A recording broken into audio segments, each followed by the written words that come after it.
ઉનાના ગરાડ ગામે પીજીવીસીએલની ટીમ પર હુમલો થયો છે. ગામે હસમુખગીરી મેઘનાથી અને પ્રવીણગીરી મેઘનાથીના ઘરની બહાર વીજપોલ પરથી પસાર થતી લાઇનનું ચેકિંગ કરવા ગયા હતા. જ્યાં ચેકિંગ કરનાર પીજીવીસીએલ જુનિયર ઇજનેર હાર્દિક ડોડિયા અને ઇલેક્ટ્રિક આસિસ્ટન્ટ અજીત ડોડિયા ઉપર પથ્થર વડે હુમલો કરવાનો પ્રયાસ કર્યો હતો.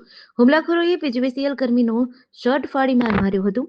પીજીવીસીએલ કર્મીએ 112માં ફોન કરી પોલીસને બોલાવી હતી. ઇજાગ્રસ્ત કર્મીને ઉના સરકારી હોસ્પિટલે ખસેડાયા હતા.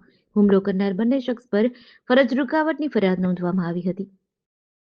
ગરાળ ગામે આજરોજ સવારના 11 કલાકે અમારા નાયબ ઇજનેર સાહેબની મૌખિક સૂચનાથી ડિવિઝન ડ્રાઈવ હોવાથી રૂટીન ચેકિંગ કામગીરી અર્થે હું તેમજ મારી સાથે એક પેટા વિભાગીય કચેરીના ઇલેક્ટ્રિકલ આસિસ્ટન્ટ ચેકિંગ કામગીરી અર્થે ગરાળ ગામે ગઈએ.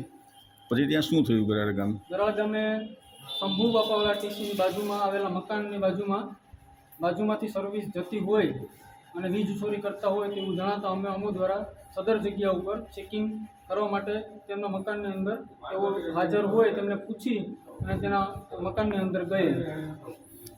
ત્યારબાદ શું કર્યું? ત્યારબાદ ચેકિંગમાં અમે તપાસ કરતા કે સદર અરજદાર દ્વારા અન્ય એક્સ્ટ્રા સર્વિસ કયા સર્વિસ કોડ ઉપરથી લીધેલી છે. તે દરમિયાન ત્યાં સ્થળ ઉપર ચેકિંગ કામગીરી ચાલુ હતી. તે દરમિયાન ત્યાં રહેવાવાળા 5-6 લોકો આવી અને અમને પૂછવામાં આવ્યું કે તમે શું કામ માટે અહીંયા આવ્યા છો. એટલે અમે એને કીધું કે અમે રૂટીન ચેકિંગ કામગીરી માટે આવ્યા છે અને તમારું વીજ જોડાણ છે એ ચેક કરીએ છીએ.